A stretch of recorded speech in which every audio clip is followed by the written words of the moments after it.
तो dear students, आज का जो टॉपिक है वो है, बल्कि ये एक नया चैप्टर है कोऑर्डिनेशन का। मैं जब भी कोऑर्डिनेशन का डेफिनेशन सबसे पहले स्टूडेंट्स को पढ़ाता हूँ तो समझाने से पहले मैं एक एग्जांपल देता हूँ। वो एग्जांपल ये है कि जब आप किसी से, मतलब आप कोई रिश्तेदार आया, आप अपने भाई के साथ जब हाथ मिलाते हैं मुसाफा करने के लिए, तो आप ज़हन में ये कि मैं हाथ आगे करूँगा हाथ मिलाने के लिए और आपकी टांग आगे जाए तो उसे क्या सूरत हाल होगी? ऐसा हो सकता है ना? मतलब आप हैरान हो जाते हैं, आप हाथ आगे कर रहे हैं और टांग आगे चले जाए, तो आपको हंसी भी आ जाएगी, यार ये क्या हो रहा है? मैं हाथ आगे करना चाह रहा हूँ लेकिन टांग आगे जा रहा है। ऐसा हो सकता है लेकिन मोस्टली होता नहीं है। तो एग्जांपल देने का मकसद ये है कि आपका जो जिस्म है, आपकी पूरी बॉडी जो है, ये आपके कमांड के मुताबिक काम करते हैं। आप जब चाहो, जैसा कुछ चाहो, ऐसा ही हो जाता है। जब तक आपका जिस्म आपकी मर्जी के साथ काम कर रहा होता है, हम कहते हैं बॉडी में कोऑर्डिनेशन है। अगर आप हाथ आगे कर रहे हैं उसके बजाय आपके टांग आगे जाए तो ये कोऑर्डिनेशन नहीं हुआ। कोऑर्डिनेशन का मतलब ये है कि आपका जिस्म वही कुछ करे जो आप चाहते हैं, जैसे आपको सोच बनाते हैं वैसा कुछ हो। कोऑर्डिनेशन का मतलब ये है कि आपके जिस्म में सैकड़ों ऑर्गन्स काम कर रहे होते हैं और वो जब ज़रूरत पड़े तो वो काम करे और जब ज़रूरत ना पड़े तो काम स्टॉप करे, तब भी हम बोलते हैं कोऑर्डिनेशन मौजूद है।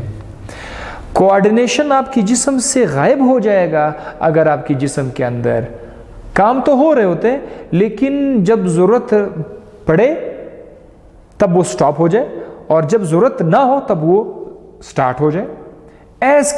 इस तरह के केस में हम बोलते हैं कोऑर्डिनेशन नहीं है। सो खुलासा ये है कि आपके जिस्म के अंदर जो मुख्तलिफ पार्ट्स है वो एक दूसरे के साथ मिल के काम करे और किस तरह काम करे, जब चाहे काम करे, जब ना चाहे तो स्टॉप करे। इस तरह के प्रोसेस को बोलते हैं कोऑर्डिनेशन। और आपके ख्याल में क्या हमारे जिस्म में इसी तरह का कोऑर्डिनेशन होना चाहिए या नहीं? अगर आप कहोगे यस तो फिर आपका हाथ जाएगा मुसाफा करने के लिए, अगर आप नो तो फिर टांग जाएगी। ये जो डेफिनेशन है वो है कोऑर्डिनेशन का working together of body parts, जिस्म के हिस्सों का एक दूसरे के साथ मिल के काम करना, वो भी किस तरह? हारमोनी में। हारमोनी इधर इंग्लिश लफ्ज़ है बट परेशान मत हो जाना। हारमोनी मीन्स कि जब ज़रूरत पड़े तो होए, जब ज़रूरत ना हो तो स्टॉप करे। This is called harmony. In order to provide smooth functioning to the body, आपका जिस्म जब स्मूथली फंक्शन करेगा तो फिर कोऑर्डिनेशन होगा। कोऑर्डिनेशन नहीं होगा तो स्मूथली काम नहीं करेगा। स्मूथली का मतलब ये भी है कि मैं अपने नॉर्मल अंदाज से चलूँ तो ये कहते हैं स्मूथ फंक्शनिंग, और अगर मैं लंगड़ा करके चलूँ, गिर जाऊँ, तो ये स्मूथ फंक्शनिंग में नहीं आता। अगर इस वक्त आप बैठे हुए हैं, आप इस वक्त बोर्ड को देख रहे हैं, आप लेक्चर सुन रहे हैं, आप कुर्सी से गिर नहीं रहे हैं, आप सपोर्टिव सिचुएशन में बैठे हुए हैं, इसका मतलब ये है आपकी बॉडी के अंदर कोऑर्डिनेशन है। अगर आप इस वक्त लेक्चर सुन रहे हैं, समझ रहे हैं और आप खामोशी से बैठे हुए हैं, इसका मतलब ये है कि आपकी बॉडी के अंदर कोऑर्डिनेशन है। अगर आप कुर्सी में बैठे बैठे यहीं से पागलपन शुरू करें तो आपका कोऑर्डिनेशन मिस हो जाएगा। लेकिन इस वक्त शुक्र है सब बैठे हुए आराम से मुझे सुन रहे हैं, सब के सब पागल नहीं है, सब के सब जो है कोऑर्डिनेशन उसके बॉडी में है। सो खुशी की बात है।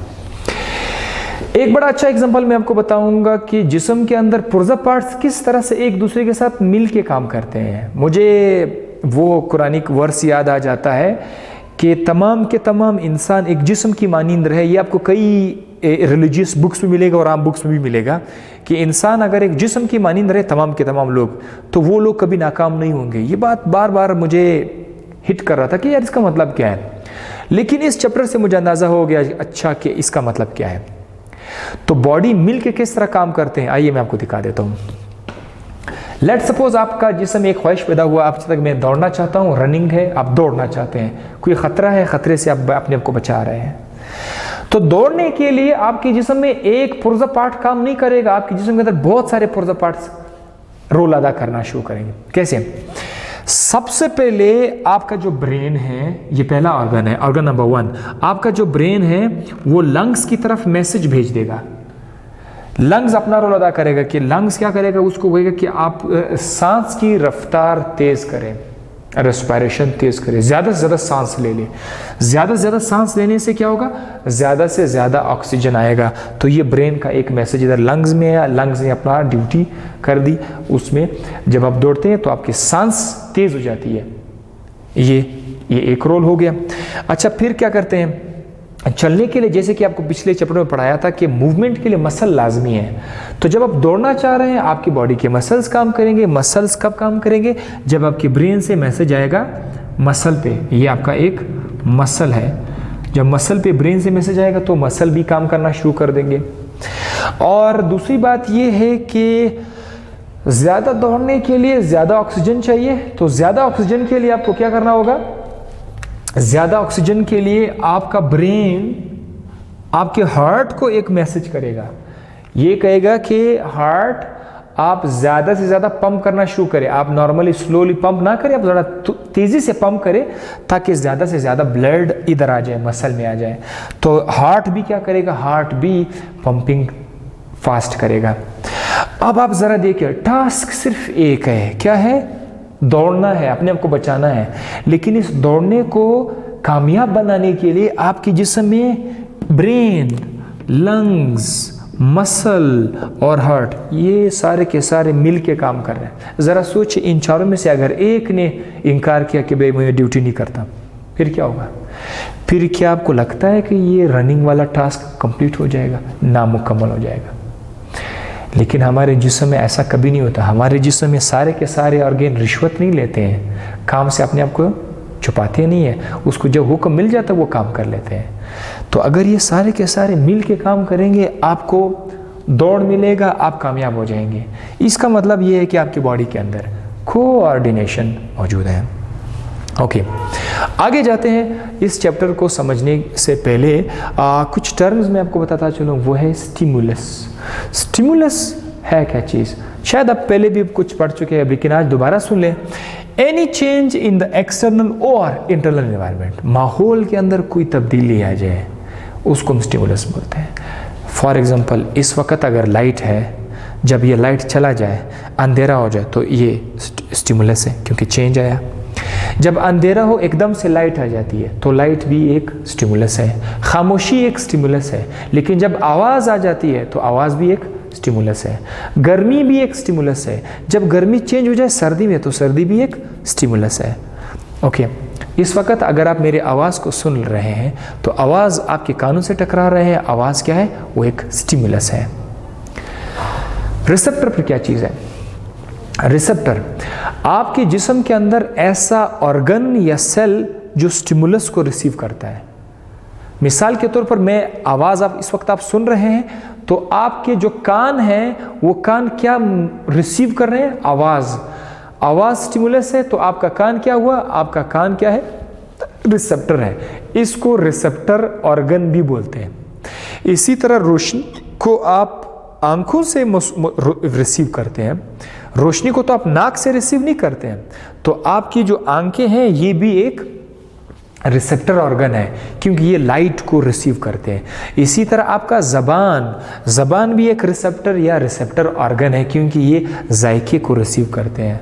इसी तरह आपका जिल्द टच को रिसीव करेगा।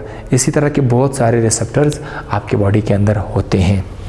डेफिनेशन यहाँ पे लिखा हुआ है, आई, ईयर, स्किन, नोज। इफेक्टर क्या चीज़ है?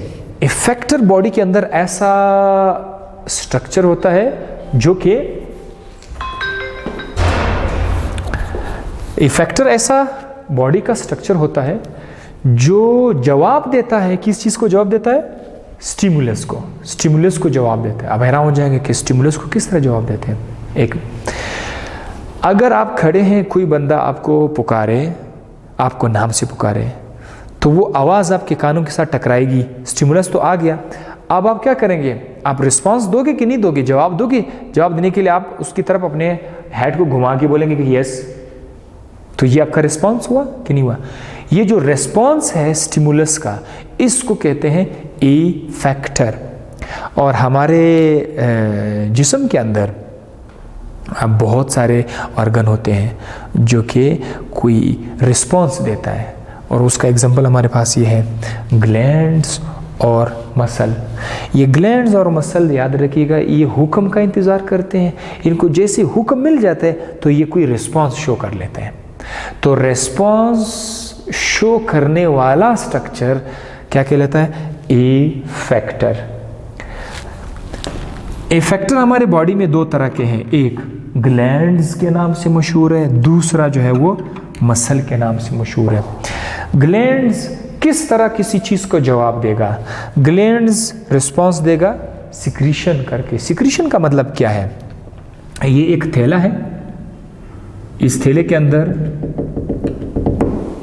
कोई पानी है, तो जब ये पानी इस थैले से बाहर आ जाए हम लोग इसको बोलते हैं सिक्रीशन। ग्लैंड्स रिस्पॉन्स कैसे देते हैं? जब ये अपने अंदर के केमिकल को बाहर निकाल देते हैं, हमको बोलते हैं, इसको बोलते हैं सिक्रीशंस। अगर कोई थैला अपने अंदर से सिक्रीशन को बाहर निकाल देंगे, इसको बोलते हैं रेस्पॉन्स। थैले ने अपना जवाब दे दिया, थैले ने अपना जवाब दे दिया। किस तरह दे दिया? उन्होंने केमिकल्स को बाहर निकाला। तो थैला क्या हुआ? थैला आपका इफेक्टर हुआ। ये ग्लैंड आपका इफेक्टर है। इसी तरह मसल्स, आपके जो मसल्स होते हैं ये भी किस में आता है? ये भी इफेक्टर में आते हैं। ये भी जवाब देते हैं। किस तरह से? By contraction. जब आपके मसल कंट्रैक्ट हो जाए तो इसको भी हम लोग क्या नाम देंगे? रिस्पॉन्स तो कहेंगे, ये रिस्पॉन्स तो है, लेकिन मसल आपका हो जाएगा इफेक्टर। तो मसल ये बाज़ औक़ात फिल इन द ब्लैंक्स में आता है, ट्रू फॉल्स में आते हैं कि ग्लैंड्स किस तरह से जवाब देता है? Bye secretion. मसल किस तरह से जवाब देता है? By contraction. एक और एग्जांपल ज़रा देख लें, आपकी बुक में नहीं है, आपके कोर्स में नहीं है, जैसे आपके दिलचस्पी के लिए। आप खड़े हैं यहाँ पर, आपके सामने एक लेमन है, शायद अभी भी लेमू का नाम सुनते ही आपके मुंह में पानी आ जाए। कटा हुआ लेमन है, आपको भूख लगी है, प्यास लगी है। जब रोशनी लेमू पे पड़ती है तो ये रोशनी लेमू से टकरा के आ जाएगी, कहाँ पर आ जाएगी? आपके आंख में आ जाएगी। जब आप लेमू को देख रहे होते हैं, यानी वो रोशनी आपके आंख में आ जाएगी, तो फिर क्या होगा कि आपके ये आपका मुंह है, थोड़ा सा मैंने इस तरह से बड़ा करके लिखा हुआ है, दांत नजर आ रहा है। आपके मुंह के अंदर एक थैला पड़ा हुआ है जिसका नाम है सलाइवरी ग्लैंड। जैसे आप लेमू को देखते हैं तो उस लेमू की वजह से इस थैले से कुछ पानी बाहर आ जाता है, थैले से पानी बाहर आ जाता है। तो इस एग्जांपल में आप स्टिमुलस बता सकते हैं कि स्टिमुलस क्या है? इस एग्जांपल में ऑफ कोर्स आप बताएंगे कि ये जो लाइट है जो आपकी आंखों में आ रहा है, लाइट आपका क्या है? लाइट आपका स्टिमुलस है। और लाइट को किस चीज ने रिसीव किया? आंख ने। तो आंख आपका रिसेप्टर ऑर्गन है, और इस रोशनी के बाद जो चीज आपने देख लिया, उसके बाद जवाबी कार्रवाई में हुआ क्या? आपके मुंह के अंदर पानी आया, सलाइवरी ग्लैंड ने पानी लाया। तो ये जो पानी का लाना होता है, इस पानी के लाने को तो हम लोग सादा अल्फाज में क्या कहेंगे? रेस्पॉन्स कहेंगे। लेकिन ये रेस्पॉन्स किसने किया? वो सलाइवरी ग्लैंड ने किया। तो सलाइवरी ग्लैंड आपके पास क्या आ जाएगा? इफेक्टर में आ जाएगा। तो अब आप देख सकते हैं स्टिमुलस आ गया, रिसेप्टर आ गया और इफेक्टर आ गई। वो तीन की तीन चीजें आपको मैंने बता दी। बीच में एक और चीज भी है, ब्रेन। ये पानी निकालने में ब्रेन का भी अपना किरदार है। तो जो आपकी जो आईज है वो आपके ब्रेन के साथ कनेक्ट है, और आपका ब्रेन जो है वो सलाइवरी ग्लैंड के साथ भी कनेक्ट है। मेन किरदार ब्रेन अदा कर रहा है। अगर ब्रेन ना होता तो फिर ये सिक्रीशन भी ना होती। तो इस सारे के सारे प्रोसेस में ब्रेन एक बहुत बड़ा रोल अदा करते हैं, जो आने वाले लेक्चर में मैं आपको ब्रेन के बारे में भी बता दूंगा। होप आपको लेक्चर समझ आ गया होगा। हजम कीजिए, समझ लीजिए। अगर क्वेश्चन है तो नोट कर ले और मुझसे पूछ सकते हैं। Thank you.